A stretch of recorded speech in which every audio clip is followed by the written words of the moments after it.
Hello, hello. It's me, your favorite stewardess of the YouTubes, Michaela. That's also how you pronounce it, by the way, because I get asked a lot in the comments. How's it going tonight? We are very excited to talk to some of our very awesome OM System ambassadors. You might be familiar with who we're talking to tonight. But first, little housekeeping, same rules as every week. Of course, we're recording this. It will live in perpetuity on YouTube after this live stream ends, and you can find it there on our OM System page. If you haven't pre-ordered your lens yet, there's a link down in the description for you to pre-order your new 90mm macro. And we will be doing Q&A as we go along and saving a big Q&A session for the end. I think that's all the do's and the don'ts for the night. Special thank you to our marketing team member, Jim. He's in the comment section tonight helping me. He's also running the polls. So if you have any burning questions or need a link, reach out. We will be sending those in the chat. So keep an eye out for that. I guess that's it for me and my little introduction. I think we should bring on our very, very awesome guest that took time out of their evening tonight to be here with us. OM System ambassadors, Lisa Cuchara and Emilie Talpin. Hi, guys. Hey. Hey, Stella, How you doing? Glad Better to be now here. that we're live, because I'm always nervous when these start. Oh, I was excited in the chat to see people are getting their lenses already. Some people have already received them. That's awesome. Yeah, very interesting how that happened, but congratulations if you did. We'll check into that. Lisa and Emilie, you guys have both had time to play with this lens for a little while. How long have you guys had the lens? I had it. Go ahead, Lisa. I've had it for about 6 weeks. Nice. Yeah, about the same as well. And it's been glued to me. It sleeps next to my bed. I couldn't even sleep when I first got it. So yes. I believe that. I believe that. I'm finally getting around to playing with it now. When I got my tester, I caught COVID that same week, so I didn't do anything with it. And everybody else got, these really great images, and I took like 2 photos, and that was it. And it was very sad, but hopefully you can catch up now. I know I got to play catch up, but not anywhere near as awesome as your guys' photos that we're going to share tonight, because they're stunning, very amazing. Guys, be very prepared for some really cool images. First and foremost, though, let's talk about you guys. Let's share where you're from. So Lisa, where are you based out of? What do you shoot mostly? What's your photography story? So I'm located in Hamden, Connecticut, and you see my picture up there with Tom because we met in a camera club and we do all this together. We love photographing almost every genre. I don't do tornadoes and hurricanes, but pretty much everything else we really love. Our passion probably is macro, night photography, and birds. I like that you keep safe and out of hurricanes. That's solid. Also, Tom is in the chat tonight. I see him using Lisa's YouTube channel. Chatting with us, so he's coming along for the ride. And Emilie, you've been on the show before, but where are you from? Let's tell our new friends. So originally I'm from France, but I actually live in New Hampshire, so not very, very far from Lisa. And I've known Lisa because I'm also in a camera club in Portsmouth, New Hampshire. And so we have quite a lot of interaction. It's always fun. And I see a lot of people from the East Coast. I see, Chris, who is also in the comment as well. So hi, everybody. Calvin, that's really great to see all of you guys in.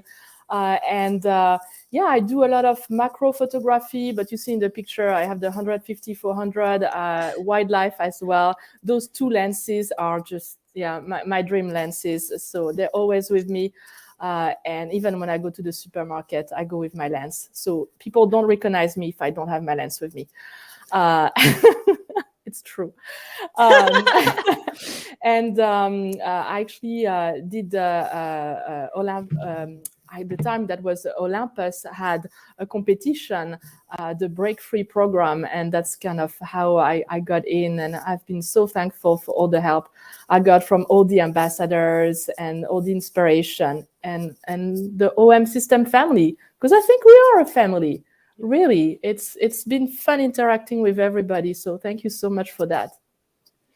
It is true. It's kind of like a family. And it's interesting. I didn't realize you guys met in a camera club as well. And I know Chris has been, Chris McGinnis, who I saw in the chat as well. Hi, Chris.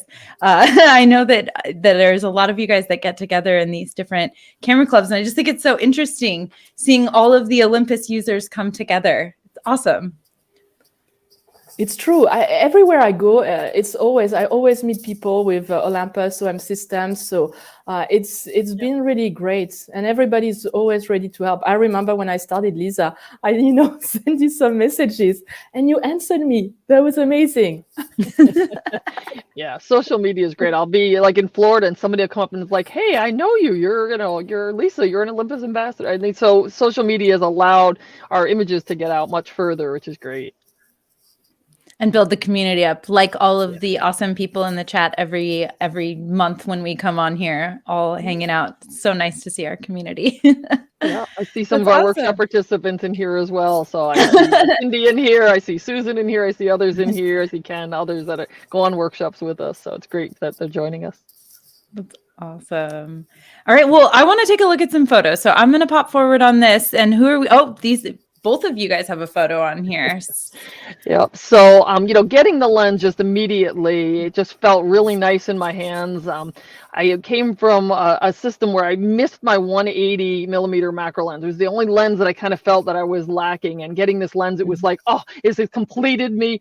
And I had to be able to go, and I have a room full of frogs. So I brought my frog out, and there's one of my red-eyed green tree frogs. He loves to be able to be photographed, and just getting it on that eye. And once you start seeing details, like that, it's just wonderful. So be able to have that macro switch and be able to go into super macro mode, it was just like it was perfectly designed, kind of like if people have used the 150 to 400 and you have that nice little thumb and you're able to use your teleconverter, everybody's going to love the switch that's on this lens. Emilie. Yeah, and for me that was the same. So I do a lot of refraction, so water drops, and I put a flower behind, and it refracts in the water. And I love the 60, I love the 30 millimeter macro, but I felt like sometimes I had to crop to get the composition that I wanted. And when I got this lens, and when I also heard that I could put teleconverter on it, it's like game over. I am fully in control of my composition. And also, as Lisa said, I mean, the 60 millimeter is an extraordinary lens, but I do really, really like the fact that now there is a clutch. I think a lot of people sometimes get a bit confused about the switch on the 60. There is no more confusion here. And also the fact that as a macro photographer, I don't know if you had that experience, Lisa, but I in manual all the time, and I move back and forth to acquire focus, and I'm letting my lens and my camera do more of the work, because I can, it focuses like at 2x magnification. Yeah, I had tried a 5x lens in the past, and it was manual focus, and I just wasn't for me. It was too much work and not enough fun. This being able to autofocus even at 2x or 4x is great. And then you mentioned not having to crop. I also find I can give my subjects more distance. So the 90 is great, even if I'm not. I just can be a little bit further away, and therefore I'm not scaring my subjects, and I want them to, be cooperative subjects, and that distance helps as well. Yes. Do you want to maybe move to the next slide? I love that. So my frogs love this lens. They were having a blast with it. But this image, I think, really shows that clutch that Emilie was talking about. That clutch is really nice to be able to just, pull it out and be able to get into 1x or 2x. And then it's also showing that super macro. So that slider on there is phenomenal. It makes the lens really versatile too. And we both have some examples in here of how we can be really in close at 2x, and then all of a sudden something happens, and then we can just with one thumb be able to be now at full infinity, total magnification, total focus. Yes, and on the next photo you can really see the magnification. Sorry. Oh, no worries. I know, Michela, you do not like spiders. And that's why you went so fast. I got scared and I had to skip through it. We're just going to not do this photo. But I mean, you can see I have a friend. I've been telling everybody, I am doing a micro project. Please, give me some insects because my apartment somehow doesn't have any. And so one of my friends decided to bring me a jumping spider, and unfortunately it was not alive, but great. I could really test, the capacity with the 1.4 and the 2-time teleconverter. And I mean, look at this. This is really insane how close I'm getting. You can see how small that teeny tiny spider is. And I couldn't even see it with my eyes. I thought, oh, what am I going to do with this, spider? It's probably completely damaged. And then I put, the 1.4 and I just couldn't believe it. And then I'm like, I could crop. Well, no, I don't need to crop. I'm just going to go and get the 2-time converter. And here you go. You've got so much detail. It's really, really amazing. I'm so impressed by the sharpness of this lens. And that's all focus stacked in camera.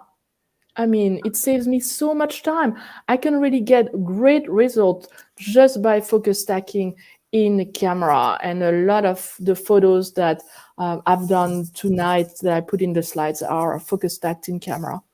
I agree. The focus stacking is addictive. If you're not using focus stacking, regardless of the lens you have, like try it because it'll just transform. It's hard to take a straight shot anymore. I have to focus stack. That's so true.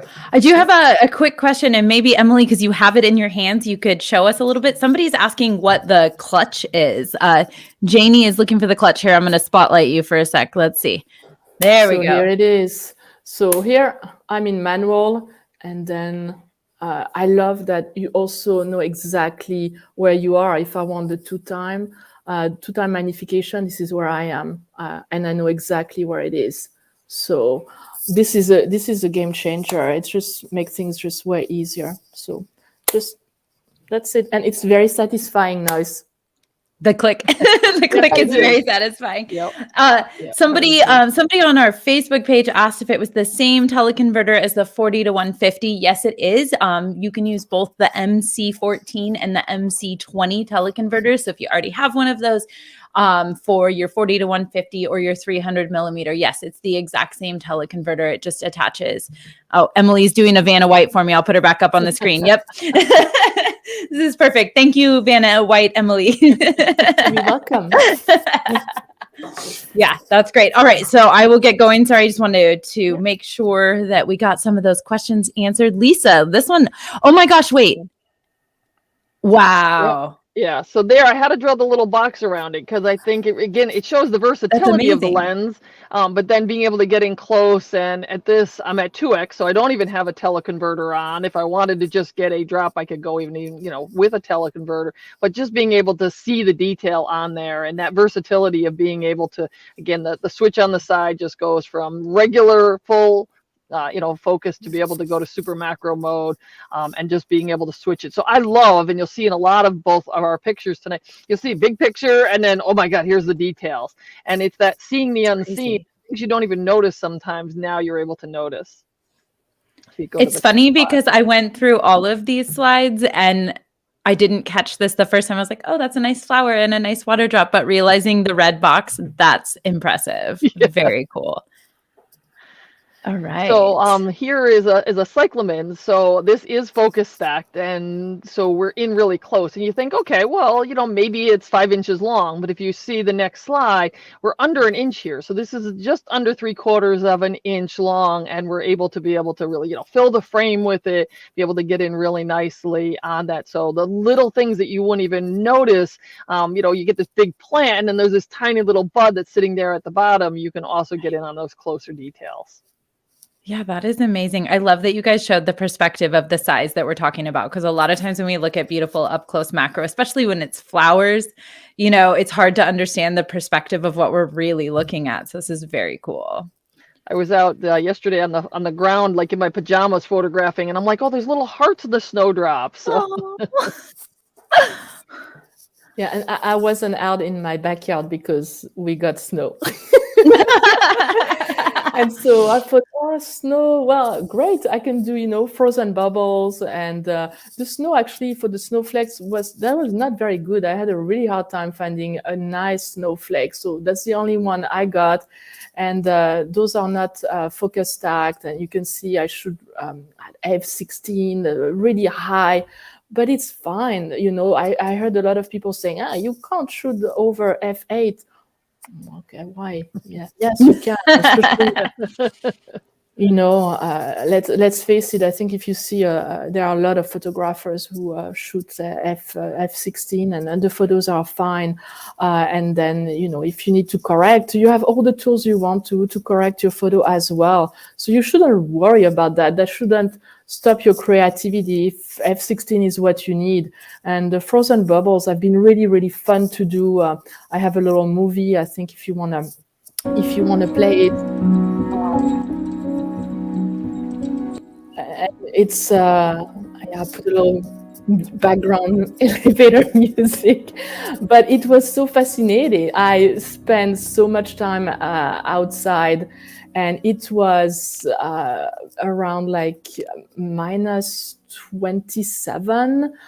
So very, very cold. And my camera did so well. I didn't do so well. I was frozen. But it's fun to know that my gear will do the job, and all I have to worry is basically myself. Right. I would not. You know me, Emily. I wouldn't be outside in that. You're braver than me. Matt Seuss, if he were watching, he would know I also don't go outside in the snow. So did you get snowed too, Lisa? No, we got just like freezing slushy stuff. So nothing that was pretty at all. Just enough to make the roads a little bit messy, but no. And I'll leave that cold stuff for Emily. I'm kind of with you. I right now even have like a little heated blanket on. Like I'm a warm weather gal. I've got my heater going under my desk. Yep. Oh, this is cool. Shells. Yeah. So we had a day where we were outside and we had planned to be at the ocean, and we were going to photograph sunset, and the weather didn't cooperate. It was completely overcast, flat sky. And then we found this huge pile. It was like a 2-story pile of all these great shells. So I'm photographing using focus stacking, 1x, 2x. We're just, having a blast. The patterns, the colors. I love like the Fibonacci that you can see. I love how one of them, there's this tiny little plant that's growing next to it. And then all of a sudden, right before sunset, the sun just broke through and his little sliver of light came out. And so I'm like, okay, I have my focus stacking button, custom map, that's off. I now have my live ND button, that's on. I flip the switch to full focus, and I'm now doing a 60-second live ND, and I'm photographing the piers. And we weren't even expecting this pink color just washing through. So I love the versatility of it. I didn't have to run back to the car and get another lens. I love the fact that I could just boom, boom, boom, and just be right over there. And in 60 seconds live ND, the water that was, the ocean there is all smooth. So the versatility of this lens, I think, really helps to, it's going to kind of stay on my camera much more because of that versatility, in addition to what it can do as a macro lens. Right. That happened to me the other day. I was trying to photograph mushrooms on a little field walk by my house, and a little fledgling bird jumped down from a tree and landed on a branch like right next to me. And I have the bird autofocus mapped to one of my buttons. So I quickly hit that, turned around, and I was like, oh, now we're using this lens for bird photography, I guess. Who knew? But it was amazing to be able to just quickly turn around, and I got an awesome, amazing bird photo, and then turned back around and got a great, really cool hairy mushroom. Yeah. One of the nice things about the cameras is that you can customize them. So, the buttons that you choose, and even the LFN button, that lens function button, I have mine, as you said, for subject detection. So I can just pop it on really quickly and it's on. So that makes a big difference on my lenses. Even for my 150 to 400, if all of a sudden a dragonfly lands or a spider comes up, I can just press that LFN button, and then I'm into regular mode. So. Yes, it's so versatile, and I think that's what they say. Well, it's a macro lens. It's not for me. Well, it does other things, portrait, wildlife. I take it now when I go to the pond. So I follow a family of beavers where I live in Concord. And I thought, you know what, when I'm, taking photos with the 150, 400, maybe I can do a movie with this. So maybe I can, take a portrait when the beaver is coming close as well.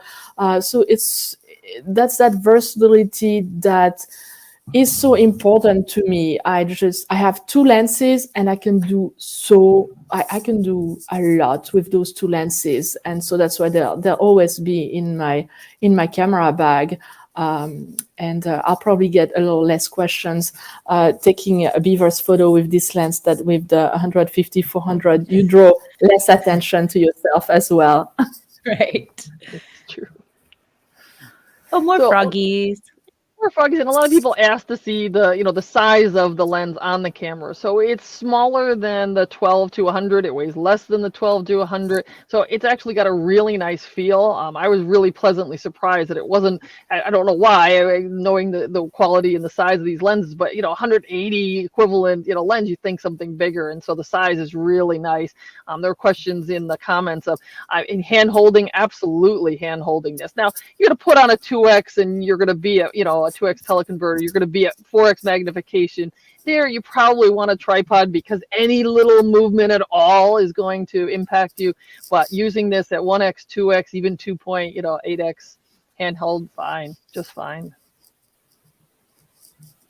So here's some of the specs, and this little frog was so cute. I told him that I wanted to do this picture. So this is one frog. He loves being photographed. And I'd say, okay, now jump on my thumb. He'd jump on my thumb. I said, I'm going to put you back on another leaf. I wanted to be able to, use him to be able to kind of say, look at all the things that you can do. And we kind of put out some of the basic questions as far as what's the weight and what's some of the information that's on there as well.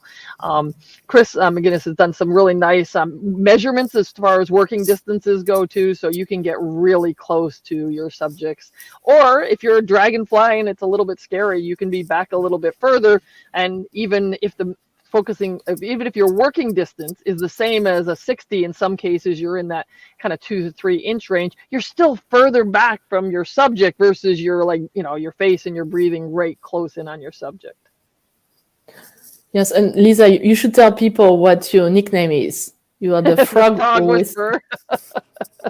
Yeah, so people say, well, how do you get your frogs to cooperate? Well, I just kind of talk to them. Like I tell them, hey, you might be on Instagram, or I tell them in this case what I wanted them to do. And I don't know, they sometimes, they just cooperate more when I talk to them a lot. I've tried to do that with my spiders, and I think, the message is going through, and 5 minutes later, they're gone. And actually, I shouldn't say that because my wife is listening. I think she is, but I've already lost 1 spider, 1 sting bug, and 3 ladybugs in the apartment. So I don't know. Oh yeah, I don't know how you do it, Lisa. You have to give me a recipe. So when one of our frogs gets out, our dogs know their pets, and our dogs will come and alert us, like, hey, there's a frog in the laundry room or something. Like they know their pets. I need a dog. That's what I need. So this was such an interesting thing that I learned about you, Lisa, when you started photographing with this new lens for this project, was that you have how many frogs? Well, at its peak, I had 350 frogs. I have a room full of frogs. And then I had so many frogs, and Tom said, no more frogs. You cannot bring home any more. So then I started bringing home geckos and lizards and chameleons and walking sticks and praying mantis. Sorry, Tom. I'm just gonna dress up as a frog and try to get into Lisa's house. That is my goal. I love this photo. This is a great comparison. Excellent. Yeah. So a lot of people were asking about the size comparison and the weight comparisons, and overall, where does this fit in? And I think for me, that 90 millimeter is going to be on my camera, much more than the 30 or the 60. But the 30 or 60, they're not going away. They still have their niches. But this being kind of smaller in weight and size than the 12 to 100, I think really makes a big difference. And Emily, you had a good analogy with regard to the 30, the 60, and the 90. She was talking about a good way to think about it. So yes, I mean, for me, the 90 is really the Ferrari of the macro lens. The 60 is your Toyota, and maybe the 30 is Kia. maybe they're not going to be happy with me. I was going to say, I hope my boss isn't watching right now. I'm sure this is fine. I love my job. But what I want to say is they are all excellent cars, but they have different budget. That's what I mean.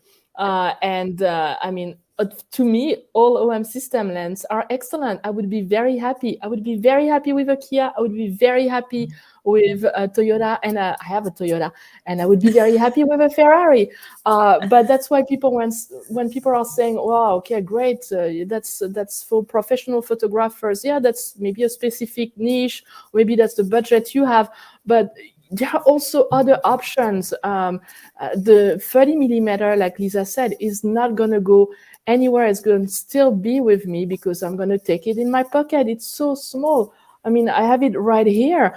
I'm going to go and do mushrooms in the forest. That's probably what I'm going to, get. And the 60 millimeter macro is also super small. Maybe if I do portrait as well, I'll put it in my pocket and I have it. So they all have a function. And I think sometimes I hear people saying, well, that's not fair. Those are pro lenses. Yes, but you also have other options, and those other options are excellent as well. And I use them. I have other lenses that are not pro lenses, and they're great. So. And I think jumping off that car analogy, right? I mean, they all three of those cars will get you from point A to point B. Mm-hmm. Of those lenses will get you 1x magnification or 1.25 or 2x. It's a matter of, again, what tool do you need to be able to get to your particular spot, but they're all doing the job. I love that there's now a car conversation happening in the comment section now. Okay. So my frogs in the next slide kind of answered the question, though. So I asked the frogs which lens they preferred. And so you can kind of see the answer here, right? So the answer is probably the 90 millimeter is going to be used more, right? They look a lot happier sitting on that 90 millimeter lens. So I do think that the 60 will not be used as often. But the fact that it's small, if I'm just walking around and I have my 150 to 400, I can put the 60 in my pocket. And then if I come up across the cool little mushroom or something, I'll have it. So it's not going to be retired, but I think the frogs tell the story now that the 90 is like doing everything that the 60 can do and some more, and it's going to autofocus at 2x. So I think that while it's not going away, the frogs look very content sitting on the 90. They're such cute little guys. Oh, I love your frog collection. So this is, again, showing that focus limiter switch. And I love the frog. He just wants the lens, right? He says, give me. But that switch really is just a well-placed, well-thought-out switch. The 60 is harder to, the learning curve is harder. A lot of people struggle with that little dial. You kind of still have to think about it to get your thumb in there. And until you're well-versed with the 60, the 1X is harder. And this, between the clutch and between this perfectly placed switch, you're just in full infinity and then in super macro mode, and it's just a great combination. So this is showing like the versatility again. So this is my thumb. Tom took the picture of this mossy tree frog on my thumb. And then I went in, closer on it. You see the toe pad, so you're starting to see more details. And then going just in on the eyeball of it. Frog irises are fascinating. They take out all different colors, but also some of the frogs you don't notice until you start getting in closer on them, how their pupils can be different from frog to frog as well. So if you go to the next slide, you'll see some frog eyes are horizontal and some frog eyes are vertical. And it has to do with, are they more a prey or more a predator? All frogs are both, but which is their primary? And are they more awake during the day or more awake during the night? And that kind of influences. And it's, again, the seeing the unseen. Would you have known necessarily that frog eyes have some horizontal and some verticals? Or if you go to the next one, you can see, again, a variety of shapes that are in here. So here I have my Australian tree frog with this wonderful yellow and then the nice horizontal.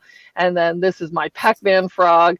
And he's got kind of more of a rounder type of an eye. So that seeing the unseen, just whatever it is you're looking at, you start to notice details that perhaps you don't notice until you get into that world of super close. So someone, I love this, and I think it's so interesting, the eyeball texture that they also have, which is insane. Each frog having their own little different texture of eyes is super cool. So I'm going to go back just a couple slides really quick because somebody was asking some questions about the focus limiter switch, and so we can maybe show, and you could talk through the options on there, Lisa, for how you use them.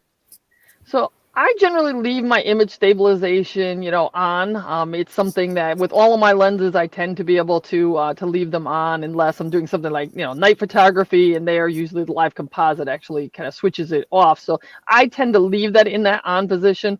The switch on the top is basically where you can focus from near to infinity. So if you want to take a picture of a mountain or a person, anything kind of at any distance away, you would have it on that switch that's highlighted. And that's similar to kind of the 60 millimeter where it has that highlighting on there. Then if you want to focus something maybe like what Emilie's doing with her water droplets, she wants to make sure it's not going too close or too far away. You kind of want to say, just kind of be between here and here, or going into that super macro mode. If you just want to do like one eyeball or one water droplet, you can go into super macro mode, and then it basically is allowing you to focus really, really close at that point. Thanks. And Janie, I hope that answered your question, but if not, keep asking us questions and we'll keep trying to answer them. Go back through the tour of eyeballs. Oh, there's another one. So here's the red-eyed green tree frog. So, here it's the red that makes everybody, he's then all the poster child for the rainforest and all of that. But, even when they're sleeping, like they have just this little shade that's over their eye doesn't kind of close like our eyes close. They can still see, and they kind of, because they're always, again, predators and prey. So being prey, they always kind of want to kind of keep that eye open and look at the detail and the lattice work that's on that eyeball. It's so cool. It's absolutely amazing. And I know like it's a slogan, it's a tagline, right? But see the unseen is so absolutely true with this lens. And seeing your photos and Emilie's photos and Chris McGinnis's photos from Costa Rica. And I was just mind blown at the things in nature that we never perceive because we're not looking at that level. And here you're bringing it to life. It's just magical. Yeah, I didn't know they had like that kind of shade and they could still see. I had no idea. And that's what I love about macro. It's just fascinating. You're just learning so much. You're discovering so much. Yeah, it's fantastic. So we brought the lens to a butterfly conservation place. We were in there before it opened up to the public, and we have this Madagascar moon moth, and it's a pretty decent sized moth. It's not small like a butterfly, and I'm photographing it, and all of a sudden it starts to like twitch and shiver, and I'd never seen a moth or a butterfly do this before. And Tom was around on the backside and he said, I think she's laying eggs. So again, that switch now gets from going from full infinity, photographing her large from far. I walked up closer to her and I see the eggs, and then I see 3 eggs and then 4 eggs and 5 eggs. And I'm watching the eggs come out of her, and she's laying these eggs right in front of me. And at super macro mode, I'm right in there on it. It was just an amazing experience to be able to watch. And again, showed that versatility of I don't have to walk around with 2 lenses. Like I can just use that one lens. Quick question for Lisa from the comments. People are asking if you are using flash in your photos, and if so, which photos? So on the butterflies, absolutely. All of the butterfly pictures, I'm using flash. I use the FL700, and I have an AK diffuser on it to diffuse the light. So for all the butterfly pictures, we're in there in the morning before it's open to the public. It's darker in the morning. You really want to make sure that your shutter speed is enough that you're going to be able to, to freeze it. You start getting down, below 1/8 of a second and stuff. It is a butterfly. It is moving. So the flash enables you to be able to use a faster shutter speed and be able to have a nice illumination for it. For my pictures outside, I tend not to. I tend to just use natural light for those. But if I'm doing an insect, again, I might need that flash and that AK diffuser to be able to just diffuse the light really nicely. For my frogs, I have just a nice little LED light. I find it easier to be able to just have them under natural light rather than having to worry about the catch lights and things like that. So I don't tend to use flash on my frogs. I could. I have occasionally, but generally not. Yeah, and I agree. I think just being able to control the light when you're doing macro is so important. You want that nice diffuse light And as I'm like Lisa, I'm using the AK diffuser that I have it here, and the 700 FL700. I put the diffuser on, and it works so well. So those are my go-to. But you can also put the twin flash as well. You already have the adapter that's sold. Already thought of everything before. So because I was like, oh, I'm going to need an adapter. And then it's like, oh, no, it's already in there. So yeah, it works. It works also very well with the 90mm macro. I agree. Right. Ooh, this looks like you use ProCap. Yeah, pro capture. So waiting, they kind of the hormone's kind of a gross even for a chameleon. He's kind of like I'm hungry, but so you have to really need that pro capture to be able to make sure that you're not going to miss that shot. They only eat 2 worms like every other day, so it's not like you have lots of opportunities to be able to do this. So Tom actually took it. I'm kind of again the chameleon whisperer, so he took the picture of the chameleon on the left where he's going after that hornworm. And so again, the versatility, then I can take that lens and go in really close and start to be able to say, ooh, look at all the parts of the chameleon. These guys also, I come over to the cage, I talk to them, they come out of my thumb, and they're really cooperative. But like all people and animals, they have days that they don't want to be, and then they just go back, and I don't stress them out. So this is the neck of the chameleon. So you're looking now at between its chin and where it's going attaching to its body, and look at the detail there. It looks like some kind of a dinosaur or something along those lines. And then the tail. I love being able to get them to curve their tail. And generally, if their tail is curved, it means they're not stressed. If they're stressed, their tail will actually be straight, and they're either concentrating to be able to eat something, or if they're just like, I'm not really happy being out. So you can get a feeling of when an animal should be placed back in its captivity, in its cage, versus when it's like, hey, I'm just chilling, I'm having a blast. So when its tail does that, I'm like, hey, he's enjoying the photo shoot. He's a model. He's an Instagram model now. Yeah. First thought, dinosaur. Those scales and it. Oh, that's amazing. I love. Also, just so you guys know, Lee Hoy is in the comments and Chris answering questions, and you guys are doing great. Thank you. They're also OM System ambassadors who are here to support our awesome other OM System ambassadors, and you guys are doing a great job. I'm seeing the comments just flying. Sorry, Emilie. No, the 2 of them, I'm so happy that they are in the comment. Hi, Lee. Thanks for joining. Yeah, they're the best, and they always have the answers. So if I don't know something, they're my go-to people to text and butter. So the few photos I have right now are just about getting closer and closer, because that's what I was really interesting when I got the lens. That's some of the first shot that I did. Okay, that's a ladybug, but how close can I be? And those photos I didn't focus stack. I just wanted to test the lens, so I did f/18, f/60, and just like, what would like a 2x give me? And the detail on the wing of the ladybug, that was one of the first photo I did. I couldn't believe it. You can just see so much. I mean, like with the tail, with the neck that Lisa took, it's just stunning. And then the next one, that's the spider who's still running around my apartment. So it's a parson spider. It looked like a priest, because it's in black and white. We'll go very fast. I'm sorry, Michelle, because I know. It's okay. But yeah, look at that. So that's the spider. But how close can I get without the teleconverter? This is just insane, all the details that you can get.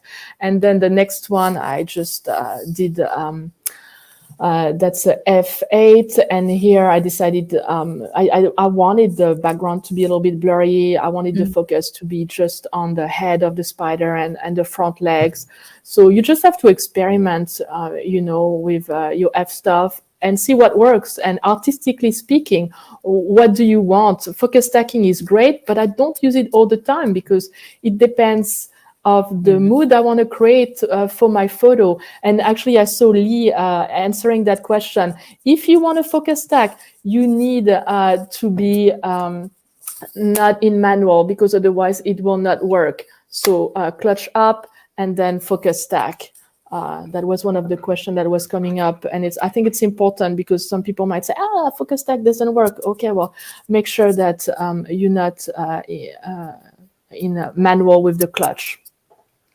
I'm actually just more concerned that the spider is somewhere just in your house and you're really okay with that. Might crawl up by the end of the video. No! Sorry, Lisa.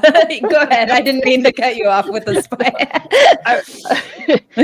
Yeah, we had a centipede that got loose in our house, and it was one that like could even like bite a cat, and we had a cat, and we were concerned about it at the time. So I've had loose critters too. No. But Emilie was saying about the clutch. One thing I do like, even though it won't focus stack in manual, I'll push that clutch in. Now you're at 2x. You do your composition, then you push that clutch back out, and you don't have to kind of then find something within that full range. So I do like it for being able to really get to where I need distance wise and close focus wise for it, and then I pop it back to autofocus for the focus stacking. Yeah. All right, I'm getting rid of the spider. Sorry, Emilie. Bye. Back to something prettier. So this one is a magnolia, and again, I like this idea of getting closer and closer. So you get the whole flower, then you go in closer. Now you're just in the center of the flower, and if you go to the next one, we can go even a little bit center. And I think this looks like a little gnome. So I love the fact that when you get like a bud of a magnolia, they kind of look like little gnomies. But then going even a little bit closer, now you're into like really cool detail. So this is 2x, and this is focus stacked. And I think there's even one more going in the very bottom there. So this is with the 1.4x on it here, and being able to see, where you started on the left and then what you're able to easily accomplish. Yeah, that transition is just awesome. So versatile. Oh.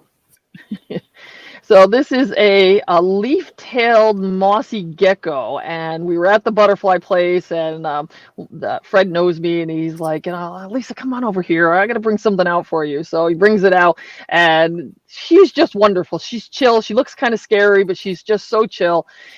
He reaches up, and I didn't even notice that there was a walking stick like right above her. He's like, I think she's hungry. He gives her a walking stick, so there's legs sticking out of the one in the center, so you got little feet sticking out of the meal.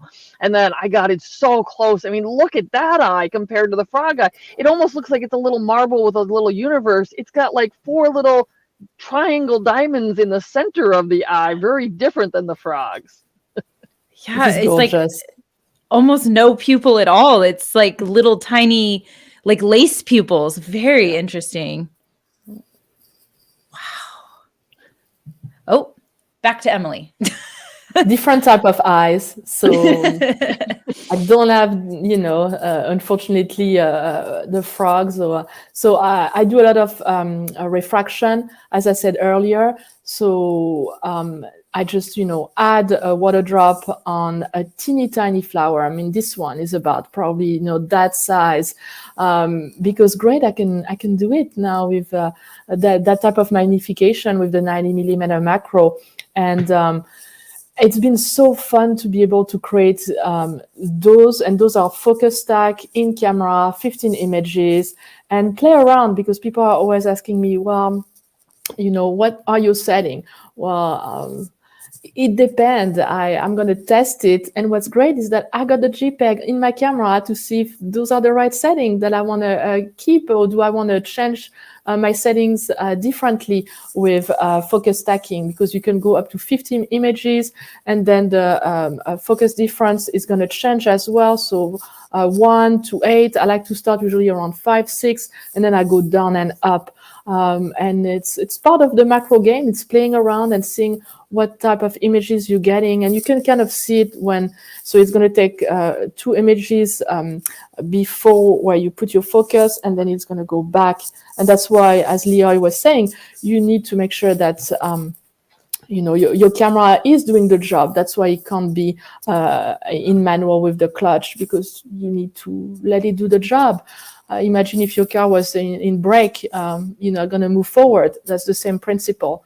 And then I like to create little monsters. So for the next photos, I had a little bud, and I started to play with one, and then multiple, and then the next one, I said, you know what? I'm just gonna go with just 2 eyes, because yeah, exactly. We were laughing about this one with Lisa, and like a cookie monster or a sock puppet. And some people are like saying, "Oh, that's a frog with eyes like flowers." No, and you can be so creative. That's what I love about macro photography is just your creativity is the limit, and the next one, and all those are focus stacked, most of them in camera, and I try actually one bracketing, and then I use Neo. I tried to see how it worked. It worked pretty well. And this one is just 8 images, focus stacked, and it looks like a little octopus. And I put a couple of water drop as well. I just, I like to play with different textures and different type of flowers. And if you don't have any flowers in your backyard because you're still buried in the snow, great. Go and get a couple of flowers at your local flower shop, help them out, and help yourself as well. Be creative. Just keep on practicing.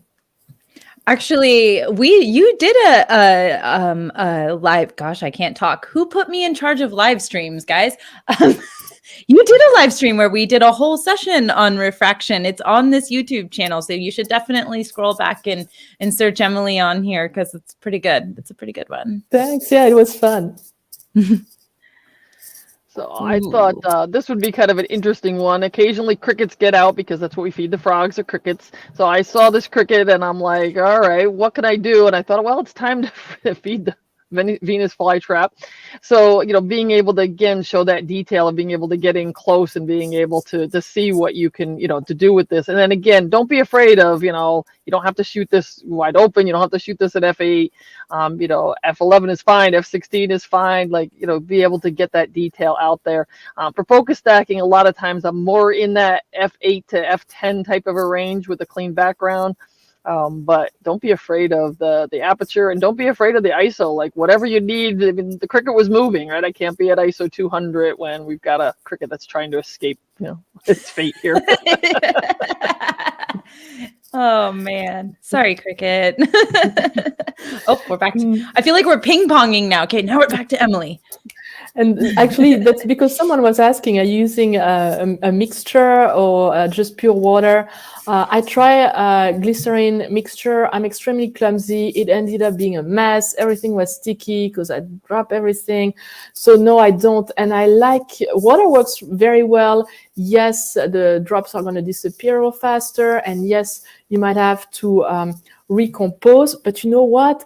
If you're recomposing, it forces you to be more creative. And I like that it is ephemeral and that you can't recreate that shot again. And then it helps me to be more creative with my shots. So I do use water only, and it's been working great. And so this one I did for Valentine's Day with the red.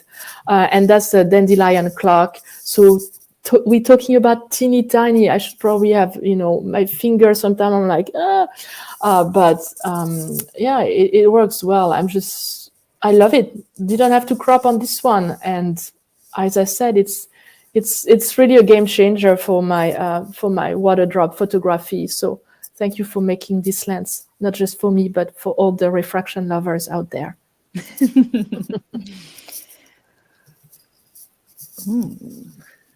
So this is an owl butterfly. This is one, if you've ever seen the blue butterflies that are fluttering around, this is when they're closed, they kind of have all this camouflage and all this mimicry. So again, getting in a little bit closer and then getting in closer. And this is where it looks like eyes. So if it's going to get eaten by a predator, it's going to get eaten kind of at the wings and not at the body, and be able to go on and be able to survive. And you can find whole letters of the alphabet and numbers if you look in butterfly patterns. Like, it's really interesting to be able to see the things that you can find when you're looking at these patterns. That's so cool. These are the ones like when they lay flat, they're their faces, right? Staring at you. Oh, so beautiful. Very cool. Ooh, this is a cool perspective. So again, that idea of getting closer and then getting closer yet on there. So this is with the 1.4 on. So now we're getting more than life size and more than 2x. So we've got that teleconverter on there and being able to see all of that detail in there. Now, once you start to get that close, depth of field does diminish. So some people ask, like, what's the learning curve? The learning curve for the lens is really little. Like, you put the lens on, you're going to be using the lens. The learning curve for 1x is really small. You just, immediately can be able to go to super macro mode and do it. When you start wanting to get into 2x, 2.8, 4x, it's a learning curve because your depth of field is actually much shallower than you would think. So it's not a learning curve of the lens, it's a learning curve of the magnification that you're going to have. Right. So at that point, when I'm starting to put teleconverters on, I do like to be able to then use a tripod because it definitely is going to help, because any little vibration is going to, have an impact at that point. Right. Yeah. And use wireless remote control. That's what I have. Or the app as well to avoid. Guys. No worries. To avoid any vibration for all the water drop. That's what I have. I love. This is always in my bag for the OM1. So yeah, and it's nice. It's weather sealed. It connects really, really well. So yeah. So Tom made this image on the left, these hearts for me for Valentine's Day. Aww. And if you remember, that cyclamen was, like half an inch. It's a really small little thing, and he was able to position it and have all the cyclamens in the background here. So it was just a fun little thing that he was able to do to be romantic and still kind of playing around with this lens. So you don't notice the scale. Like, I didn't tell you that, you would not know that these weren't 5 inches, big, but being able to see that is kind of fun. So as I mentioned, like, the learning curve is much less than the 60.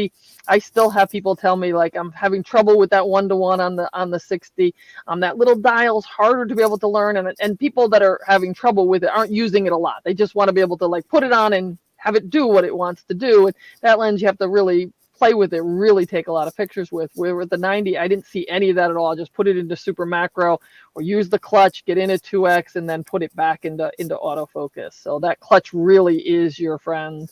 I think we've both shown the versatility of the lens, and the story becomes then anything you want, whether it's big or whether it's small. Yeah, and if you can't find a story, that lens will find you your story. Because you might not even be able to see it, and press the button and here it is. And that's what's really fascinating. It's like, I wonder what that lens is going to take me.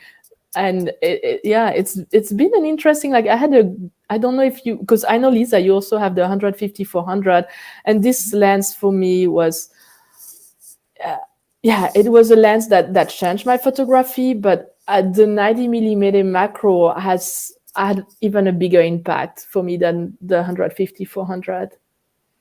Well, you have a lot of patience. Yeah. The patience for you for setting up a scene like that. I mean, a lot of people ask, what's the learning curve? Well, part of it depends on, do you have Emilie's patience level for dealing with water and being able to do that as well. So that's a big talent that she has as well. That's very kind. But it's really amazing. So here's my mossy tree frog, and he's just saying, like, high five. So again, details that you might not notice. This is how he's got that suction cup and able to do all the things he's able to do. So I just have a piece of plexiglass, and I told him I want him to climb up the plexiglass between me and the camera. And they cooperate. Most of the time they're just, very, very good subjects. And again, things you wouldn't notice. And if you look at most of our science fiction movies, I think it came from people who looked at macro photographs, because most of those things are praying mantises and insects and frogs and other things. You'll see, oh, wait a minute, that probably inspired this. That's so true. I never thought about that. That is really cool. And I like also the fact that, focus stacking, it's really we are so lucky to have that option on our camera. And a lot of people are saying, yes, but it's going to give you a JPEG at the end. Well, yes, it's going to give me a JPEG at the end, which is great, because I'm going to be able to check that I did the right focus stacking. And if I need to redo it, I can just do it on the spot. I don't have to, charge my images on my computer, focus stack them, and then realize that, well, okay, my shot is not good. in 2 seconds, I can look on the back of my camera and see if I did my focus stack correctly. And also, most of the photos that I've showed you that are focus stacked, that's the JPEG. I work with the JPEG. That's it. So when people are worried about, well, you really need to get RAW. Really? Do you need to get RAW? Because if you like those photos, those are JPEG. Yes, I do have the RAW. Yes, if I need to do a big print. Yes, if I need to redo a few things, I have the RAW and I can focus stack them myself. But on my Instagram, on my website, this is what you're getting. You're getting just the JPEG image that my camera got me. And I think it works very well. No, I would agree with that. I would say 99+% of ours are also straight out of camera, right from the focus stack JPEG. The only time is when 15 isn't enough, and if I have some really small little bug and I have to do 30, then I have to. I mean, I know how to use Helicon in all the ways that I can be able to focus stack it in software, but I'm done, which also means I can be more productive. I don't have to be sitting in front of the computer. Like you said, not only do you know at the camera end that you've got it, but I don't want to be spending all my time in front of the computer. I want to be out there again. And if my choice is to sit and edit pictures versus go out and photograph more, I'm out there. So I love the fact that it's done. And if you think about, even when I do the raw files and eventually end up with an end product, I still have to save it as a file, right? So it still ends up being a JPEG in the end, kind of. I mean, maybe you save a TIFF and then a JPEG, but it's that same process. And then I'm a left brain, right brain. So when I do one of those tests, I'm like 49-51. So I had to do the comparison. I would actually go through and say, okay, like, is it only, is it 10% better if I actually went and stacked it? No, it's not. So I actually, you can't tell if I showed you an image that was done one way versus the other way. So I love the fact that I'm just so much more productive with the focus stack right out of camera. That's so awesome. And then I think go back to that for one more second. Oh, yeah, of course. Yep, sorry. I think the other takeaway for this is, 2x and 2.8x and 4x isn't for everybody. And I think that's okay. And I think people have to understand that this lens is so versatile. It'll allow you to see the details and be able to, have the big picture. But, people might not have Emilie's amazing patience for being able to do those water droplets, or they might not want to see the eyeballs of an insect. And this lens is still going to get them really great details on things. So be okay with your comfort zone. I mean, always play. It's good to get out of your comfort zone. But like, if you're not a 2x person, then that's okay too. But I think sometimes people feel because the camera, the lens, or this does it, they have to do that all the time. This lens is just great to be on the body, regardless of what magnification you're at. Absolutely.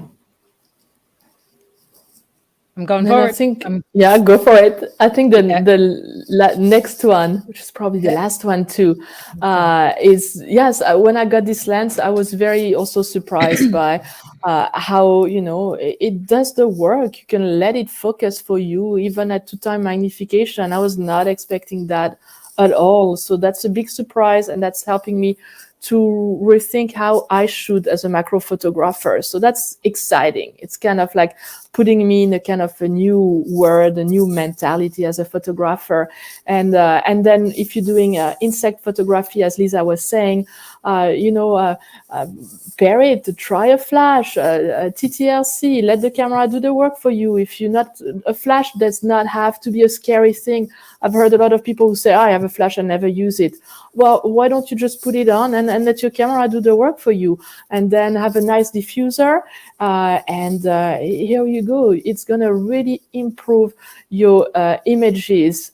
I think Chris had also a live where he showed all the images with the flash, without the flash, with a flash, without a diffuser, and you'll see the big difference. So flash and diffuser, control your light. That will help you improve your macro photography if you can't be in indoor control environment as well, because the idea is we want to be outside, we want to photograph all those insects, and with a flash and with a diffuser, you can do that outdoor and have so much fun. I can't wait for spring. I agree. So I think our last little bits, and I kept these in because I think this is a great point for you guys to shout yourselves out. Tell us where we can find you on the web. Emilie, are you a YouTuber? Yes, I have my own YouTube channel, and I actually release a video on the 90mm macro. I think I'm going to do a giveaway actually this week. So stay tuned. You can find me on YouTube. It's a great community, so join us over there. And you can also find my work at emilietalpin.space if you want. And just join our camera clubs, right, Lisa? That's what we want to tell them. Come and find us. No, it's a great time to be a photographer. Absolutely. And then Lisa, share a little bit about your backstory. Yep. Where can we find you? Yep. So we do post a lot on Instagram. So the lisatom.photos is our Instagram, and then our website is photography by Lisa and Tom. Like I said, we met in a camera club. We kept finding ourselves in the back seat of a car on all the field trips, not realizing that everybody was trying to set us up. So 20 years ago, it did work, but we didn't quite know what people were trying to do. And so we do all of this together. We love teaching. I tend to take the lead on the presentations, and for teaching post-processing, Tom tends to take the lead out in the field. But all the work that you'll see on our website is from both of us being able to do it, and having kind of a partner in crime that wants to be able to be out there all the time really does help a lot. We do one-on-one mentoring. We do a lot of Zoom sessions. We do workshops all the time, mainly on the East Coast, but we do go occasionally to other places. And then we've recently joined up with Wildside through Lee Hoy. So we're actually leading a trip up for some wonderful flight photography up in Canada. So you can join us for there. But we just love being able to inspire people, being able to get people to try different things. And it's like I said, it's a great time to be a photographer. There's so much we can do with computational technologies and all of the things that are out there, that your vision is so much easier to achieve because you have all these tools at your disposal. Absolutely. And I did just add to the chat, you guys probably heard me typing, sorry. Lisa and Tom are going to join us in about 2 weeks' time on March 9th, right, Lisa? Sorry. Yes. Yep. We are doing a deep dive session for macro. So if you want to like really learn some of the deeper details and the steps and procedures that Lisa uses for her macro photography, you should definitely check that out. And just check out all of our events. I know Jim in the comment section has been posting and shared some of our previous sessions with Emilie, and our events page. Our events page is events.eao.omsystem.com. I'm sure Jim put it in there again for you guys. But we have a whole bunch of different events, live streams like this, and also closed Zoom sessions where we do a lot of conversations and teaching. So we definitely want to learn with you guys all again in the future, because that's how we all get better at photography. And maybe you'll join a camera club and meet your future husband or wife. Oh, I guess that was it. That was all of our slides. So let's take a look through some of the Q&A. And while we do that, I am going to just share this cute little video that Lisa made of her little froggy friends. Is this just one frog, right? And he just moves around this branch? Yep. That's awesome. That is so cute. That is so cute. So I did have somebody asked early on in the session what backgrounds you're using for the orchid shots. Are these is it a studio backdrop you have set up? Are they papers? What are you using, Lisa? So it depends. If I'm going to a place, like we have a workshop coming up at Longwood Gardens, there the background is just natural. What I try to be able to do in that case is I underexpose by about 2 stops, and I use a little LED light, and then it allows the background just to go really dark and muted, no distractions in there. So I love that technique of being able to just let the background drop off, and I have just a little simple LED light. There are times that we'll use a background, so I take blurry pictures and I print them so that I can have them as my own background. So that's something that I will be able to bring around sometimes and use those as backgrounds as well. Outside for flowers, I just tend to be able to do focus stacking, and then I can always just shoot wide open and I don't have to worry about the background. For my frogs, I have a little light tent, and so there's a little backdrop there for that as well. That's awesome. And Emilie, you have the colored backgrounds behind the flowers, right? Or is your refraction photos That's the just the flower. flowers? Just the flower. That's the flower. Yeah, that's why you use focus stacking, because you want that flower at the back to be blurry, and then just see. So then people can think, oh, okay, what are you using? Well, that's actually the flower that's right behind it. So it's pretty neat. And usually you can achieve that by focus stacking. Otherwise, you can see more detail at the back.